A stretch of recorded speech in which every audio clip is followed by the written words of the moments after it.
நம்ம என்ன சொல்றோம்னா,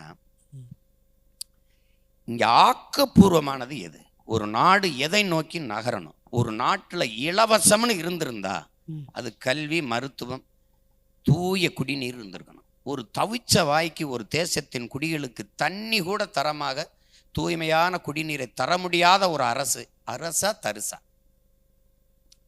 நான் சண்டை, அவன் அயோக்கிய தவிச்ச வாய்க்கு தண்ணி தர மாட்டேன், அவன் மனுஷனாடாவன், அவன்கிட்ட போய் பேசிட்டு இருக்காங்க. அந்த கோபம் தான் இந்த அரசு மேல வருது. நீ தண்ணீரை கூட உன்னால தர முடியாது, அத தனியார் முதலாளி தான் தரமா தருவார். அவர் தர்ற தண்ணி தரமா இருக்கான்னு உனக்கும் தெரியாது. இப்ப புரியுதா? இப்ப அறிவை வளர்க்கும் கல்வி, உயிரை காக்கும் மருத்துவம் பொதுமையா இருக்கணும். அதான முக்கியம். ஏன்னா ஒரு நாட்டின் செல்வங்களிலே ஆகச்சிறந்த செல்வம் அறிவு செல்வம். கற்றவருக்கு சென்ற இடம்லாம் சிறப்புங்கிறா. எங்க அவ்வை என்ன சொல்ற, அறிவு மூதாட்டி, டே மன்னனுக்கு கூட, நாட்டை ஆளுகிற மன்னனுக்கு கூட சென்ற இடத்துல எல்லாம் சிறப்பு இருக்காதரா, ஆனா கற்ற அறிஞனுக்கு இருக்கும்டாங்கிறவங்க. ஆமா, கற்றோருக்கு சென்ற இடம். அதுல கேடில் விழிச்செல்வம் கல்வி உருவக்கணும். கற்றார் கண்ணுடையர் என்பார், கற்றார் கல்லாதவர் கண் முகத்திரண்டு புண்ணுடையாருங்கிறான் பாருங்க. கொடுமையா சொல்றாப்புல. ஆமா, அதுல இன்னும் அவன் பிளாட்டோ என்ன சொல்றான், கற்காமல் இருப்பதை விட பிறக்காமல் இருப்பதே மேல்ங்கிறான். புரியுது இல்ல? அந்த அளவுக்கு கல்வியின் சிறப்பை நமது பிச்சை புகினும் கற்கை நின்றுங்கிற அறிவு மூதாட்டி அவை. அதனால முதன்மையா இருக்கு, தமிழ்நாடு முதன்மையா இருக்கு. கல்வியை கல்வியை கொடுக்கணும். சரிங்க. யார் கொடுக்கணும்? அரசு. கல்வி மானுட உரிமை, அதை கொடுக்க வேண்டியது அரசின் கடமை. கொடுக்காமல் இருப்பது மாபெரும் கொடுமை, அதை போராடி பெறாமல் இருப்பது அறிவிழந்த மடமை. இது நம்ம கோட்பாடு. இப்ப இந்த கல்வியை எப்படி, நான் ஏழைக்கு ஒன்று, பணக்காரனுக்கு ஒன்று, உயர்ந்தவனுக்கு ஒன்று, தாழ்ந்தவனுக்கு ஒன்று, அந்த சாதிக்கு ஒன்று, இந்த பொதுமையாக வைத்து எல்லோருக்கும், நாட்டின் குடிகளுக்கு தரமான சரியான சமமான கல்வியை இலவசமா கொடுக்கணும். இதை கொடுக்கணும், கொடுத்து இருக்கணும்.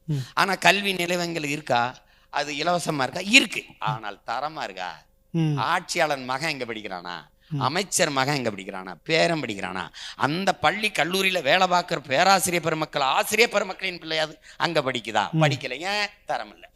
இந்த கேள்வி வைக்கும் போதுதான் இவ்வளவும் கேட்கக்கூடிய சீமான் அவருடைய குழந்தைகள் எங்க படிக்கிறது கேள்வி வைக்க, பள்ளிக்கூடம் இல்லைங்கிறதான பிரச்சனை. என் பிள்ளை படிக்க முடியலன்னு வேதனையில தான் நான் துடிக்கிறேன். உங்களுக்கு புரியுதா? படிக்க வாய்ப்பு ஏற்படுத்தி தரலையே. இப்ப தமிழ் படிக்க பள்ளிக்கூடம் காட்டுங்க, என் பிள்ளையை சேர்க்கிறேன். பள்ளிக்கூடமா காட்டுங்க, நான் போய் சேர்க்கிறேன். நீ உட்கார்ந்து இருக்கும் போதே இடிஞ்சு மண்டையில, போன வாரம் திறக்கிறா, இந்த வாரம் என் பிள்ளை தலையில இடிஞ்சு ஒளிஞ்சு சாகுது. என் பிள்ளைய சாக அனுப்ப சொல்றியா? என்ன நீ சொல்ல வர? நீ கழிவறை கட்டி வச்சிருக்கியா? கரும்பலகை வச்சிருக்கியா? என்ன வச்சிருக்க? விளையாட்டு திடல் வச்சிருக்கியா? சொல்லுங்க, நீங்க சொல்லுங்க. தனியார் எல்லாமே நவீனமயப்படுத்தி இருக்கிற இந்த ஆட்சியில இந்த 5 ஆண்டுகள்ல கல்வியை மிக தரம் உயர்த்தி இருக்கும் அமைச்சர் சொல்றாரு. நான் போட்டு காட்டுறேன், நீங்க போட்டு காட்டுறேன் இந்த பள்ளிக்கூடத்தை கட்டடத்தின் தரத்தை. கெஜ்ரிவால் எப்படி கட்டிருக்கான் டெல்லியில, நீங்க எப்படி கட்டிருக்கீங்க? போட்டு காட்டுறேன், நீங்க பாருங்க. இந்த தேர்தலில் போட்டு காட்டுறேன். அது சும்மா நீங்க பேசிட்டு இருக்காதீங்க. நீங்க ஏன் பிள்ளை படிக்கிறது இருக்கட்டும், கல்வி அமைச்சர் பிள்ளை ஓம் பிள்ளை படிக்குதாயே? ஓம் பிள்ளை படிக்குதா?